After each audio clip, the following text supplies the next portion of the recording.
There's one truth that most people get wrong. Narcissists are not afraid of confrontation. On the contrary, they crave it.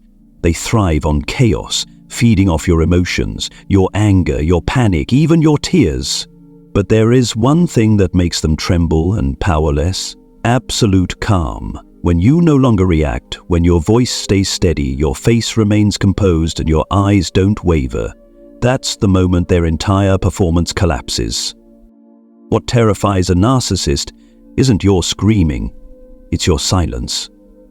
It isn't a heated argument, it's the short, firm, unshakable response. Calmness becomes an invisible blade, cutting through all their manipulations and exposing the fragile ego they try to hide behind a mask of power. In this video, we'll step into a unique kind of psychological arena, one without swords or violence, only quiet but lethal responses. I'll share with you 7 deadly calm reactions, simple words and actions that seem ordinary, yet carry enough weight to humiliate any narcissist and strip away their control. If you've ever been trapped in the cycle with someone like this, get ready. Because once you master these 7 responses, you won't just protect your peace. You'll completely flip the script they always thought they controlled. 1. You're entitled to your opinion. Imagine a familiar situation. You're in a conversation and suddenly the other person throws out heavy accusations, maybe even things completely untrue. If that person is a narcissist, then you've walked right into the trap they set. Because they don't need the truth, they need a reaction. They want to see you explode in anger, argue endlessly, or at the very least scramble to defend yourself, so that every word you say can later be twisted into a weapon against you. And this is exactly where the simple phrase, "You're entitled to your opinion," becomes the sharpest blade. When you deliver it calmly, it carries a chilling kind of power. You're not agreeing, but you're not resisting either. You're not arguing, and you're not trying to convince them. You're simply acknowledging that they're free to think whatever they want, no matter how distorted or absurd it may be. And in doing so, you drain every drop of fuel from the fire they're trying to ignite. What enrages a narcissist the most is non-engagement. Normally, they expect you to react explosively, locking yourself into their cycle of conflict. But with this reply, you've stepped out of the game entirely. You're no longer the puppet on their strings. You're the one holding the scissors, cutting those strings. Take this example. A narcissist looks straight at you and says, "You're so selfish, nobody can stand you." Your instinctive reaction might be to list every sacrifice you've ever made, every way you've helped others, desperately proving them wrong. But that's playing right into their plan. Instead, you give a faint, calm smile and say, "You're entitled to your opinion." That's it. No anger, no defense, no explanations. And notice, behind this short response lies a powerful hidden message. I don't need your approval. I don't need you to see me correctly. I know my worth, and I don't have to fix your illusion. That's the one thing a narcissist cannot tolerate. Someone who is no longer dependent on their judgment. In the workplace, this reaction is just as lethal. Imagine a meeting where someone, a controlling colleague perhaps, deliberately tries to undermine your contributions in front of everyone. They're hoping you'll lash out so they can make a spectacle of you, but instead you stay calm and simply say, "You're entitled to your opinion." Then, without missing a beat, you redirect the focus back to the actual work. In that moment, every eye in the room sees the truth, who is really in control of themselves and who is just trying to stir up drama. The key is this: that phrase gives the narcissist nothing to work with. It's too short, too smooth, too impenetrable for them to twist. No details to distort, no bait to inflate. They're left fuming and powerless, while you stand steady and unshaken. But don't get it twisted. Saying this doesn't mean you actually believe they're right. It's not surrender. It's the art of neutrality, a way of laying down an invisible boundary without shouting, without debating. You drop the phrase, and then you stay silent. And it's that silence that echoes louder than any argument ever could. By practicing, you're entitled to your opinion, you're sending a crystal clear message: I'm not playing your game anymore. I don't need to argue to prove my worth. I know who I am, and I won't let you decide my value. And for a narcissist, someone who survives by controlling and eroding the confidence of others, that is the deepest humiliation of all. 2. That's not going to work for me. If you're entitled to your opinion is the art of stepping away from chaos, then that's not going to work for me is the weapon that blocks manipulation at the door. This isn't just a rejection, it's a declaration of ownership over your own life, the right not to be forced, not to be exploited, not to be shoved into the role of a victim. A narcissist rarely comes at you with a direct punch. Instead, they strike with sweet-coated blows. A fake compliment: "You're amazing, I know you can take on this extra work." A guilt-soaked plea: "If you really loved me, you'd do this for me." Or a sly jab wrapped in disappointment: "I thought you cared about family more than that." Every word is dipped in honey, but inside is a chain tightening around your freedom. And if you're used to giving in, if you're used to saying, "Okay, fine," just to keep the peace, you've unknowingly handed them the reins. But the moment you calmly and firmly say, "That's not going to work for me," the entire board shifts. The power of this phrase lies in its simplicity. It doesn't explain, doesn't apologize, doesn't leave cracks for them to squeeze through. If you say, "Sorry, but I'm busy," the narcissist pounces. It'll only take 5 minutes. If you say, "I'm not sure I can help," they shoot back. You always make excuses to avoid responsibility. Every explanation is another rope for them to tie around you. But with "that's not going to work for me," you slam the door shut. No loopholes, no bargaining, no leverage. Picture this. You're at the office. Your controlling boss drops a stack of files on your desk at the end of the day with the line, "I know only you can handle this. Please have it done by tomorrow morning." Normally, you'd feel trapped, staying up all night to finish, exhausted and resentful. But this time you look up calmly and say, "That's not going to work for me." Then silence. No arguing, no groaning, no excuses. Just a cold, firm boundary. In that instant, the balance of power shifts. They realize you're no longer the pawn they can push around. You have standards now, and those standards are not up for negotiation. In a relationship, the weight of this phrase is even heavier. Imagine a narcissistic partner trying to pressure you into something you know will wound you, whether it's tolerating disrespect or silently enduring emotional abuse.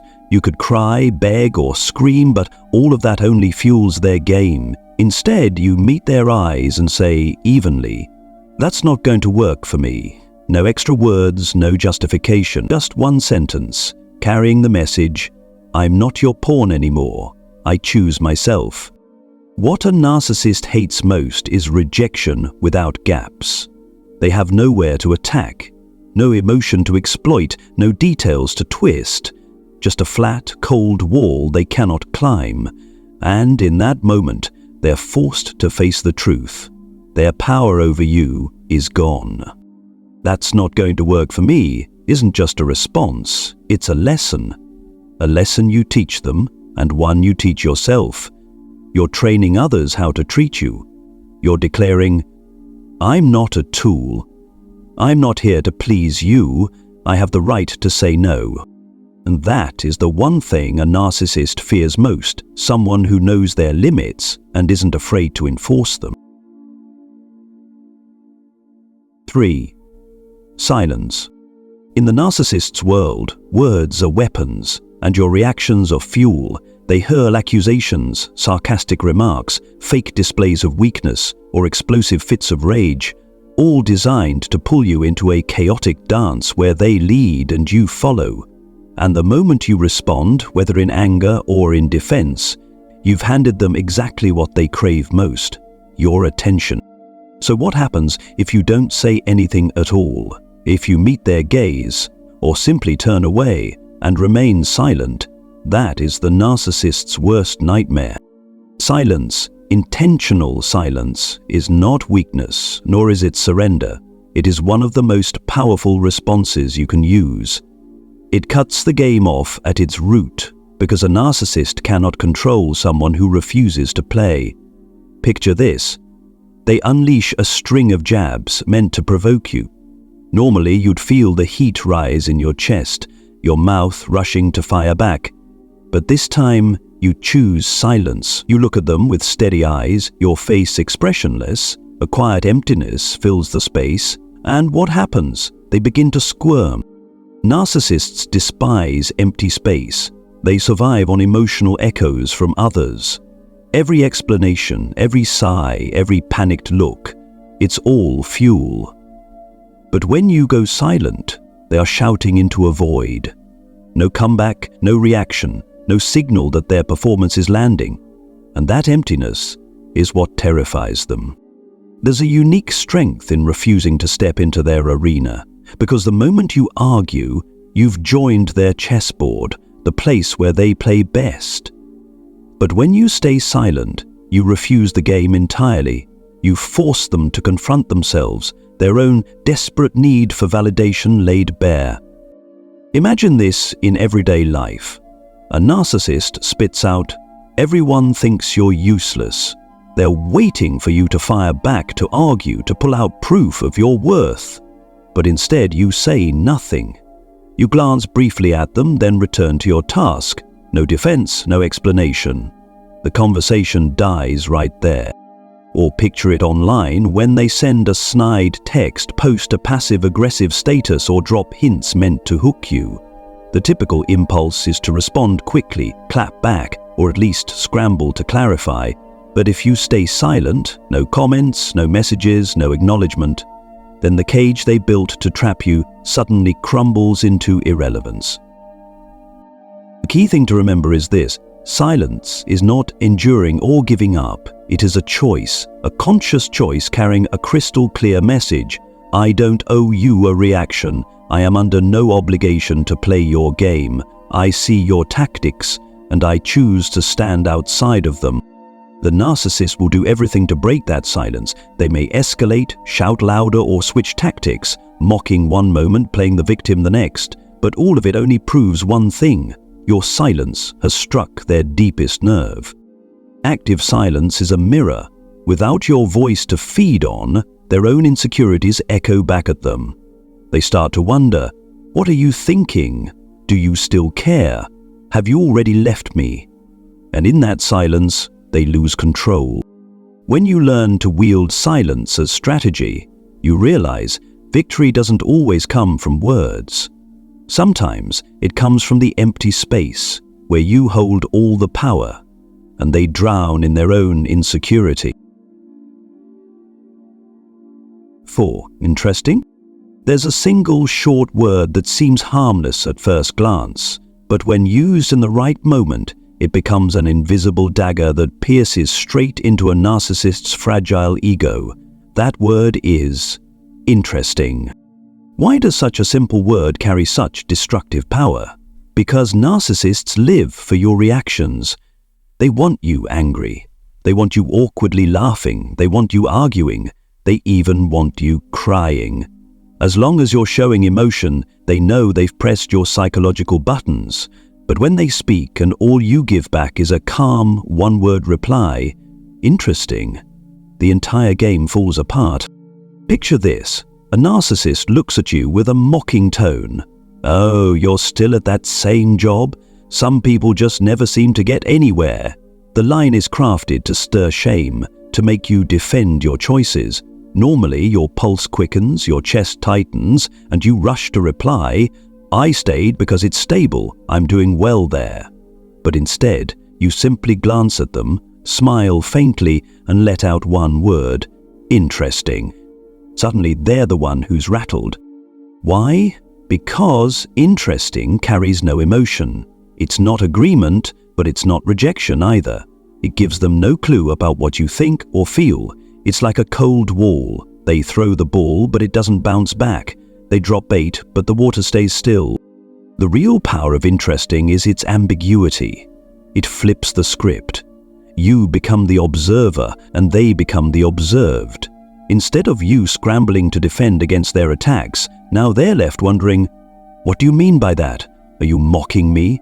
Did you just see right through me? That uncertainty eats at them because they're no longer the one directing the scene. Think of another example. The narcissist brags with an exaggerated story, painting themselves as the hero. Normally, they expect wide-eyed admiration and praise, but instead of clapping, you just answer, "Interesting." No smirk, no raised brow, just one calm word. To them, it's a slap in the face. All the effort they put into staging their show is crushed in an instant. The beauty of this word is its versatility. When they throw jabs, you say, "Interesting." When they play the victim to fish for pity, you say, "Interesting." When they try to blame you for their own mistakes, you say, "Interesting." No matter the situation, the word keeps you in control. The key lies in how you say it. Not sarcastic, not mocking, not bitter, just flat, calm, almost indifferent. That colorless tone is what drives a narcissist mad, because they can't read you. Deep down, what a narcissist fears most is invisibility. They crave validation, even if it's through conflict or drama. When you simply respond with "interesting," you strip away the one thing they value most, importance. You turn them into an actor, performing a show for an audience that couldn't care less. One short word, but it holds the power of freedom. Because when you say "interesting," you're quietly declaring, "I don't live in your world anymore. I won't be dragged into your emotional spiral. I observe, but I don't participate." And to a narcissist's inflated ego, that is the ultimate humiliation. 5. Let's stay on topic. If there's one trick a narcissist has mastered, it's distraction. Whenever you bring up a serious issue, a violated boundary, or a real wound that needs addressing, they immediately veer off course. They'll drag up something from months ago, nitpick a minor mistake of yours, or even invent details to make you forget why the conversation started in the first place. All of it serves one purpose: to dodge responsibility and reclaim control. That's when the short but razor-sharp phrase, "let's stay on topic," becomes your compass, keeping you on the straight path. Imagine you're trying to confront them about disrespecting a boundary you set. You say, "You promised not to read my private messages anymore, but yesterday you did it again." Instead of answering directly, they swerve. "Oh, really? What about last year when you hid that night out with your friends? I was only trying to protect you." The trap is set. If you follow them, you're dragged into a sprawling argument. Yesterday's issue becomes last year's. Their mistake turns into a trial against you. But if you calmly reply, "Let's stay on topic," the entire performance crumbles. You refuse to wander in circles. You refuse to let them hijack the flow. You pull the focus right back where it belongs. Their behavior, here and now. The power of this phrase isn't just in keeping the conversation focused, it carries a hidden message. I'm not distracted, I see your game, and I won't step into your maze. Narcissists hate focus, because focus shines a spotlight on the very shadows they want to keep hidden. In the workplace, the weight of this phrase is even clearer. Picture a meeting where you suggest a way to improve a project, but a controlling co-worker tries to undermine you by attacking your personal work style. Normally, you'd feel stung and rush to defend yourself. But instead, you sit tall, keep your tone calm, and say, "Let's stay on topic." Instantly, the whole room sees the contrast. Who's maintaining professionalism and who's trying to turn a discussion into a personal assault? What terrifies a narcissist most is losing the ability to lead you by the nose.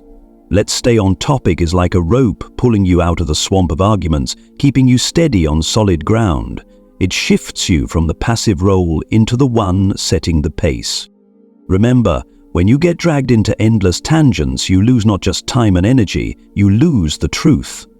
That's their goal, to keep you so lost in the maze that you forget the original point. But when you use this phrase, you light up a straight road where they have nowhere to hide. Of course, their reaction will often be anger or another attempt to derail. "Oh, you're so controlling, you never listen to me." But that very pushback proves you've struck their weak spot. For a narcissist, what's more terrifying than being pinned down under the spotlight where the truth can't be swapped for lies? "Let's stay on topic" isn't a suggestion, it's a boundary. It teaches you how not to be dragged into their game, and it teaches them that if they want to engage with you, they have to accept a different set of rules, the rules of clarity and honesty. 6. I won't continue this conversation until you're calm. There's a moment anyone who has dealt with a narcissist knows well, when a conversation stops being a dialogue and turns into a storm. Their voice rises, accusations pour out like arrows, truths get twisted, and suddenly you feel like you're standing in the middle of a hurricane, struggling to withstand the gusts. In those moments, most people's instinct is either to shout back in self-defense or to break down in tears from exhaustion. But there is another way. A single phrase, powerful enough to snuff out the fire they're trying to ignite. I won't continue this conversation until you're calm. Why does this phrase hold such power? Because it cuts off their fuel instantly. Narcissists feed on your emotions. They want you to lash out, to lose control, to collapse under the weight of their accusations. But when you say this calmly, then stop, or even walk out of the room, the entire performance dissolves into thin air. Picture this. Your narcissistic partner launches into an attack. You never do anything right. Everything that goes wrong is your fault. If you argue back, they'll spin it into an endless loop. If you cry, they'll use your tears as another weapon to belittle you. But if you look them in the eye and say, steady and calm, then fall silent, you've sent a devastating message. I don't play by your rules anymore. I won't be a puppet in your emotional outburst. The brilliance of this phrase is that it shifts responsibility back where it belongs.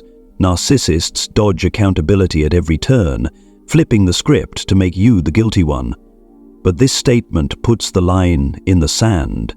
If you want to talk to me, you need to control yourself first. It's not a plea, it's not punishment, it's a boundary. In the workplace, it's just as effective. Imagine a coworker shouting at you in a meeting, attacking you unfairly.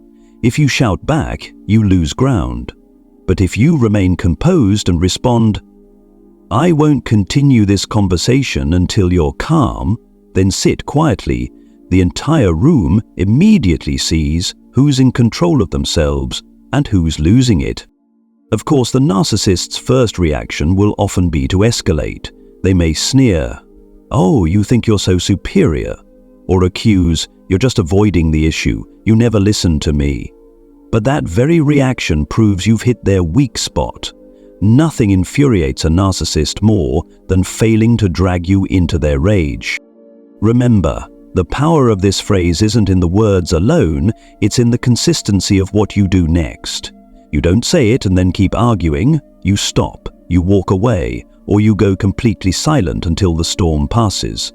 That action is what robs them of power. And more than that, this phrase protects you from the emotional whirlwind while reminding you of something crucial. You have the right to choose when and how you engage in a conversation. You don't have to endure a shouting match just because someone demands to unload their fury. You have the right to step back and preserve your peace. In the narcissist's eyes, this is pure humiliation because you've just proven you can't be swept away anymore. You only engage when there's mutual respect. If not, you walk off the board, and there's nothing they can do to keep you trapped in the game. 7. Okay. Of all the calm responses, perhaps none is more disarming to a narcissist than the simple word okay. Short, neutral, emotionless, and it's exactly that neutrality that makes it an invisible wall where every one of their attacks bounces back. Narcissists are always waiting for a reaction. They want you angry so they can attack harder. They want you to defend yourself so they can twist your words. They want you in tears so they can feel powerful. They want anything as long as your emotions are under their control. But when they launch their assault and all you give back is a composed okay, their entire game board collapses. Picture a familiar situation. You set a boundary and the narcissist fires back. Oh, so now you only care about yourself. You've changed. You're so selfish. Normally, you'd rush to explain, "That's not true, I'm just trying to protect myself." But every explanation is another rope for them to tie around you. Instead, you take a deep breath and calmly say, "Okay, that's it." No edge, no sarcasm, no defense. And suddenly they're left speechless. What makes okay so dangerous to a narcissist is that it gives them nothing to hold on to. It doesn't open a path for debate. It doesn't reveal how you feel. It offers no signal they can exploit. It's like a locked door. They can knock, they can pound, but you don't open it. In the workplace, okay becomes an incredibly effective shield. When a controlling colleague deliberately criticizes you to undermine your credibility, expecting an angry comeback, you simply nod lightly and respond, "Okay." The entire room instantly sees the contrast. Who's losing composure and who's maintaining professionalism. You don't need to argue to prove yourself. Your calmness is proof enough. In a relationship, okay is a fatal glitch in a narcissist strategy. When they throw out sarcasm or fabricate stories to provoke you, they're counting on an emotional wave. But if all they get in return is one steady word, okay, they're left hollow, like casting a net into the sea and pulling up nothing but empty water. The key lies in how you say it. Okay must be spoken with absolute calm, not sarcastic, not bitter, not with a smirk. If you wield it like a weapon, they'll still find a way to exploit it. But if you use it as a shield, flat, steady, unshaken, it becomes a wall they cannot breach. And here's the most important part. Okay doesn't mean you agree. It doesn't mean you excuse their behavior. It simply means you refuse to fuel the game any further. It's a power switch. Once you press it, the entire system they've built shuts down. The narcissist will feel humiliated at losing control over you, but for you, okay becomes a symbol of maturity. It proves you no longer need to argue to validate yourself. You're strong enough to stand firm in neutrality, in silence, in the power of a single word. And sometimes, real strength doesn't come from fiery speeches, but from the ability to remain completely calm. One okay delivered at the right moment can be more powerful than 1,000 arguments. You see, real strength doesn't come from shouting, and it doesn't come from endless arguments. It comes from calm. With just these 7 simple responses, you can take back control, no longer being dragged into the whirlwind of chaos a narcissist creates. And more importantly, you protect the peace of your own mind. Remember this, you don't have to prove your worth to anyone.